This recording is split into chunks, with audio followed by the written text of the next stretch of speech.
Oh, hi. I didn't see you there, Redemption Church. Okay, just messing. Good morning, Redemption Church. We're going to be in the book of Daniel this morning as we continue our series through the Old Testament and seeing the beauty of who Jesus is in all of the Old Testament books. So we'll be in Daniel today. If you have a Bible, grab that. We'll spend the bulk of our time in chapter 3. When I was growing up, my family had this song that we would sing. I don't know if it's familiar to anyone at all. I think we only sang it in the home. I don't necessarily remember singing it at Sunday school or anything like that, but it was about obedience. It was kind of manipulative. They were trying to get us to obey, and obedience is the very best way to show that you believe. Doing exactly what the Lord commands, doing it happily. Action is the key. Do it immediately. See how manipulative the song is? Joy you will receive, right? You obey, you'll be happy. Obedience is the very best way to show what you believe. Now, I still remember the song today because I'm terrible at spelling. And the next part of the song was to spell it out. Obedience. Yeah. So I still go back to that song as a reference point anytime I need to spell the word. The point, though, of the song was a good one. There is joy in obedience, to obey, in particular, to submit ourselves to the truth of who God is and what He's doing, to submit ourselves in particular to the truth of the gospel, brings us to a place where the end for us is nothing but joy, eternal joy and satisfaction with God forever. But on the front end, like in the immediate context of obedience, it's not always joy. Sometimes obedience is very, very difficult. But even when obedience is difficult, if we are responding in obedience to God and we are the children of God, then because of God's grace to us through Jesus, we can know that even when obedience leads us into difficult places, God will be with us. We'll see that in Daniel chapter 3 today. There's a lot of directions we could have gone with Daniel. Daniel's a book that's partially narrative, partially prophecy. A lot of those prophecies point us to Jesus, some to end times. Some of them are extremely complex and have a wide variance of interpretations. Like even if we if we were meeting in person and we went up and down the aisles and found people who've actually studied Daniel and come to conclusions about it. Even in our church, we'd probably hear a whole host of different varying interpretations of the exact details of what some of these prophecies mean. Some are more clear. The Son of Man will come in the clouds, right? That's Daniel 7, 13 and 14. And that he'll have complete dominion over the earth. And then when Gabriel comes to Mary, he prophesies the exact same thing. Of course, we see that lived out in the life of Christ. So obviously some of them are very, very clear. But there's something that happens twice, at least I believe that's what it is, and that's a Christophany, two appearances of the pre-incarnate Jesus before he was here on this earth. One of them in the lion's den, but the other in Daniel chapter 3. And so that's where I want us to go today. Daniel chapter 3, Daniel's not even there. Daniel's likely traveling and isn't here for this event. But we have the other three characters that we see a lot of in the book of Daniel. Shadrach, Meshach, and Abednego, or if you're familiar with the VeggieTales version, Radshak and Benny. So we're going to be with them today. I don't recommend drawing any deep biblical interpretations on the book of Daniel from VeggieTales, but maybe by remembering those those names, Shadrach and Benny, that'll be helpful in some way. Probably not. Their original names were Hananiah, Mishael, and Azariah, all Hebrew names that all had to do with Yahweh. Yahweh is gracious. Who is like Yahweh? Yahweh is helper. Of course, their names are stripped away from them, and they're given names that actually point to false gods. But that's the least of their concerns, or the concerns for them. Because by the time they get to chapter 3, their faith is going to be tested. And you're familiar with the story, many of you, but Nebuchadnezzar, the king at the time, sets up this large idol, and he commands that when the music plays, everyone will bow down and worship. And those who do not bow down and worship will be thrown into a fiery furnace. And so, if you've spent any time in Sunday school growing up, you know the story. You know about it. And there they face this decision. Will we bow down and worship this false god, which the Word of God directly commands us not to do? We're covenant people. We're believers in the one true God, Yahweh. We have committed our lives to obedience. We showed that in chapter 1. You saw that as them and Daniel refused to eat the food that they're forbidden to eat in the Old Testament law, the law of Moses. And so they respond in obedience there. Well, they respond in obedience here. The stakes are even higher now. And for several reasons. First of all, what's on the other side, right? Like on the other side of it is death. That's their option for disobedience, but also what they stand to lose. In chapter 1, they haven't really gained much yet. But by chapter 3, they've gained a little bit of reputation. They've gained a little bit of networking. They've gained a little bit of wealth and influence. They've gained a little bit of fame. They've gained a little bit of approval from the king. Like they're somebodies now. They're not nobodies anymore. They've got security and safety on their side now. And so I actually made this point last year talking about this same story in our Minor Figures sermon series, that sometimes disobedience,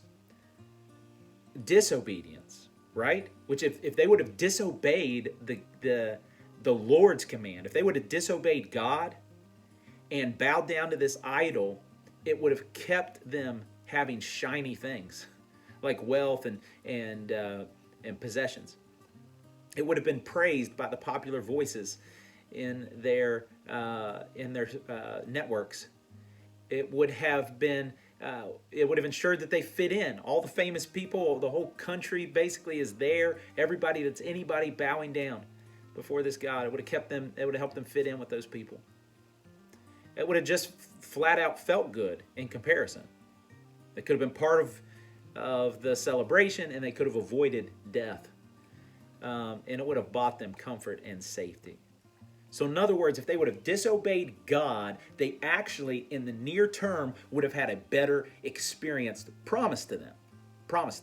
The promise of disobedience looked way better than the promise of obedience, because on the flip side, it was the exact opposite. Sorry about that. My camera cut out for a second. But obedience to God was going to eliminate their wealth. It was going to eliminate their fitting in with the in crowd. It was going to be ridiculed. In fact, it's happening in chapter 3. They're being ridiculed publicly, slandered by people, called out by the king, embarrassed. All of that stuff is a result of obedience for them. It's not going to feel good at all to obey.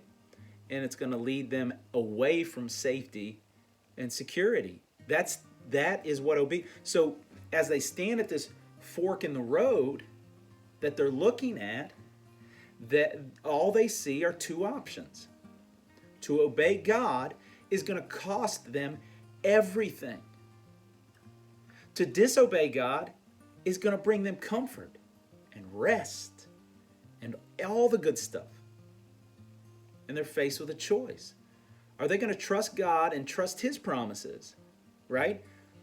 Or are they going to trust what they feel and know and are experiencing in their circumstances?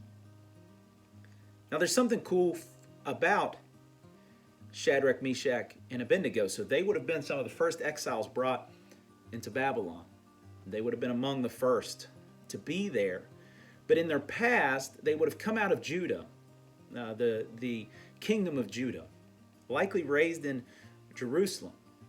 I think it's highly likely that their family was part of what the Old Testament refers to as the remnant. There were always people who were a part of the people of God. There was always a group of people who even when the kingdoms were going after idolatry and false gods, they remained faithful to the truth and to the one true God, Yahweh. And I believe, and there's no way to prove this, but it seems evident based on the way that they lived their lives that they likely were raised at least by one or two or three generations of people who were among that remnant of people. And so they would have clung to words of good kings like Josiah, who pointed to the word of God and said, this it should guide us and lead us. In fact, they might have just been like little kids during Josiah's reign. Their great-grandparents or grandparents even may have sat under the teachings of Isaiah, the prophet, who said those words in Isaiah 43, when you walk through the fire, you will not be burned. And so when their circumstances and situations made obedience to God look like the wrong choice, they could, instead of trusting their feelings, instead of trusting their emotions, instead of trusting their circumstances and situations, they could lean into the promises of God. There's a huge lesson to be taught there. But let's get to where we see Jesus, because they choose to obey. They believe that promise that Isaiah made, that when you walk, God says, when you walk through the fire, I will be with you. Maybe they even knew those exact words in their mind. Maybe they'd been raised hearing that promise repeated by their parents or their grandparents. I don't know, but it's certainly possible. They certainly live as if they have a major sense of confidence in the promises of God. So they could have gained influence, position, power, popularity, health, safety, and life that was all available to them if they disobeyed God, or they could obey God and have a one-way ticket to fire and loss.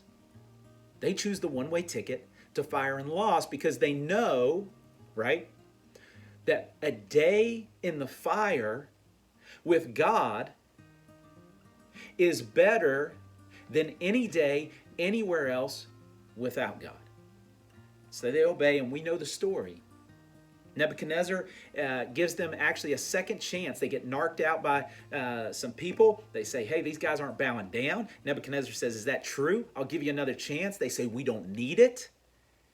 Even if we die in the fire, we still will not bow to anyone but the one true God, Yahweh. Nebuchadnezzar's enraged. He cranks the fire all the way up.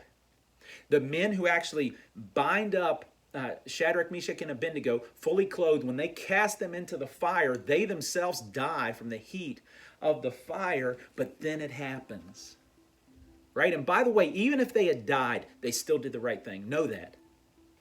Even if this story didn't turn out the way that you know it does if you grew up in Sunday school, it still would have been the right thing to do. God would have received them into glory instantaneously, and they would have experienced eternal joy in His presence. However, they choose to obey. They get cast into the fire, and there in the fire, we see, I believe, Jesus. Daniel chapter 3, verse 24. Then King Nebuchadnezzar was astonished and rose up in haste, and he declared to his counselors, did we not cast 3 men bound into the fire? They answered and said to the king, true, O king.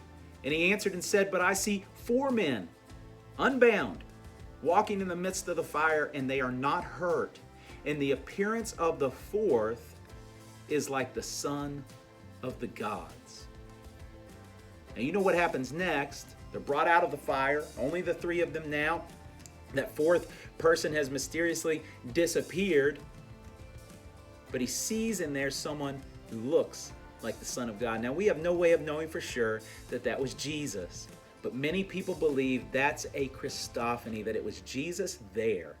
Either way, it's a physical representation that God sends to show us that He is present with us, even in the fire. I think it's Jesus. I believe that it's Jesus, and they're brought out of there, nothing burned, Their clothes are still intact, nothing singed. They're completely fine. Jesus was with them in the fire. I want to tell you this today as I leave you. You may find yourself in any range of circumstances or situations. Those are not the rubric for whether or not you're walking in obedience to God. Just because you're feeling good right now and your circumstances and situations may be all right, doesn't mean you're in obedience to God. And just because your circumstances and situations are hard and difficult right now does not mean that you're walking in disobedience to God. It doesn't work like that. Your circumstances and situations aren't the rubric. The Word of God is the rubric. So based on the Word of God, walk in obedience to God, regardless. So I don't know what's in front of you today. I don't really know what's in front of me today, not entirely. But I do know that circumstances and situations change all the time. But God doesn't change, and His Word doesn't change. And the presence of Jesus is something to be held on to today. So whatever you face, wherever you find yourself, even if if obedience to God is going to take you into the fire, if you're a child of God today, know that Jesus is with you, even in the fire, and He will see you through to the other side. And one day, right? So even today, a day with Jesus in the fire is better than a day without Him anywhere else.